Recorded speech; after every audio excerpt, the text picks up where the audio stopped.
What I'm going to do today actually is I'm going to use what's supposedly, and I don't have any problem believing it, the world's most expensive spice, Spanish saffron. This part of the video about the Spanish saffron is kind of paying homage to my mother, because this is something that she used in her baking. Now what these are from the crocus flower, and these are the stamens picked individually from within crocus blossoms.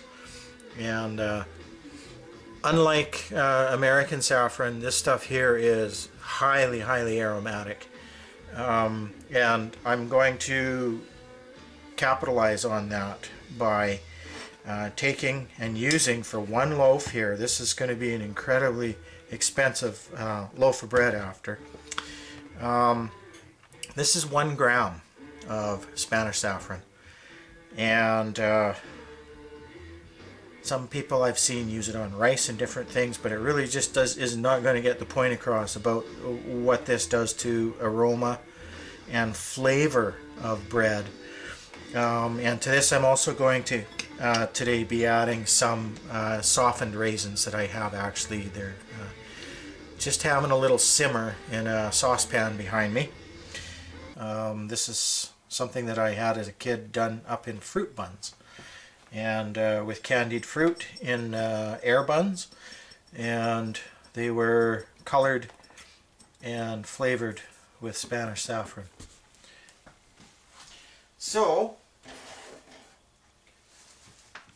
I'm just going to take some of the liquid off of here. This is my raisins softening in here, and I'm going to take some of the hot water from there, about half a cup, and I'm going to put it right into the saffron like that. Now, as you can see, it's infusing, and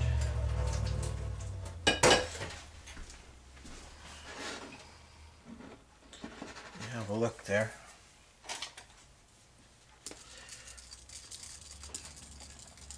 It's like tea. This is like an infusion almost.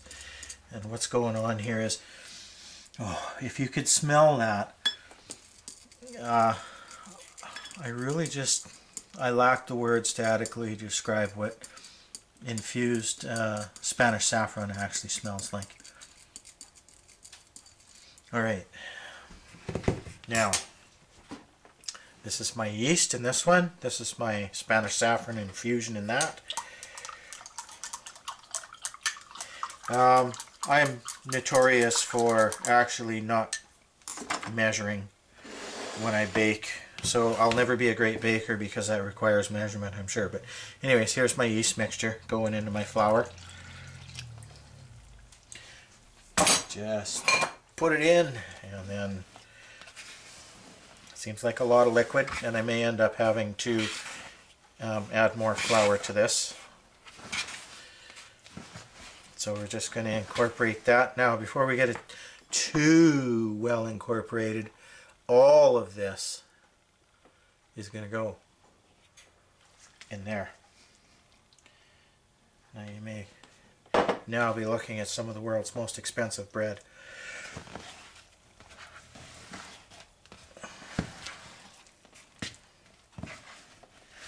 So just work it all and get it distributed and together.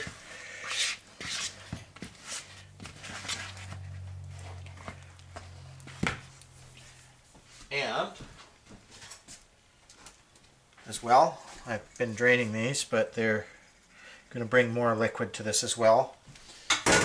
So this is going to be quite a soft dough, and you don't want your raisins too hot. Don't want them killing off your yeast. Alright, here we go. Now we're starting to get things incorporated in here. The smell in here is absolutely incredible. Now, because this is a yeasted dough, once I get it just to about that mix, I'll stop.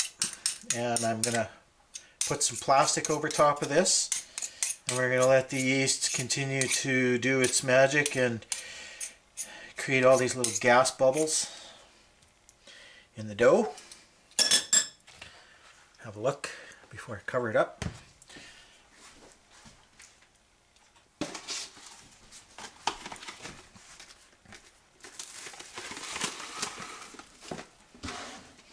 And at this point there's no oil in this.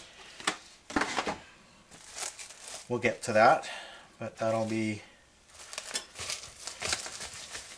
at the next stage. Now I'm just going to put this in a place where I know it's not going to get chilled, and we'll give that an hour maybe. We'll see how it progresses, and then I'll get back to you. Okay, we're back. And when I broke off the video, this was rising, and you can see it's nearly doubled in volume, and just with a little bit of a shake here, it's you can see it's full of air.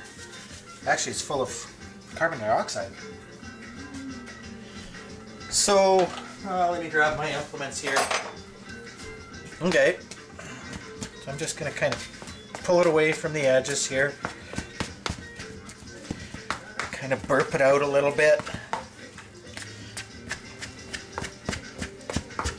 and wow, that aroma of the Spanish saffron is just crazy good. Now I'm just going to take a little bit of oil just from my fingers here. I'm just going to kind of continue to cup and pull.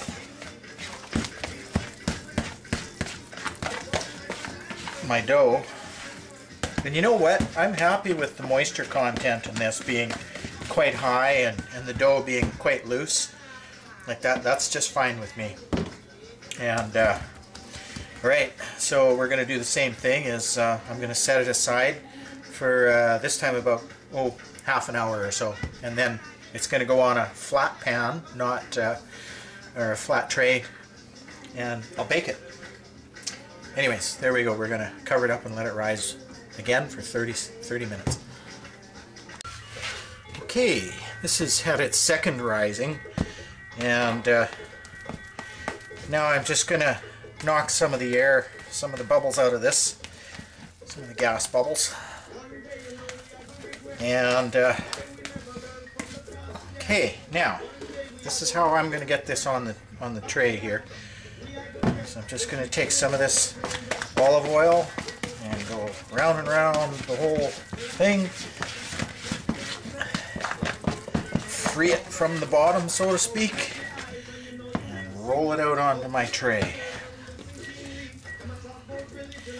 Now, this is pretty free form, right? It's not a shaped loaf per se. I'm just kind of,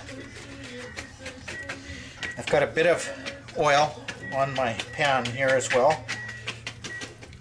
And that's essentially it. This is what we're looking at. Now, flat like that, it's going to rise and into the oven at 350 degrees for about 30 to 35 minutes, I think.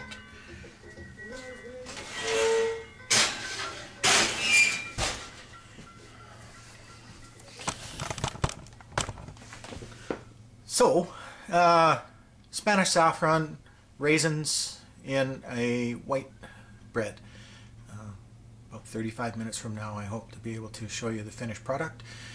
And man, I wish you could smell it in here. Spanish saffron has a very distinct, very pleasing kind of a smell to it. Here's our saffron and fruit, in this case raisin, loaf.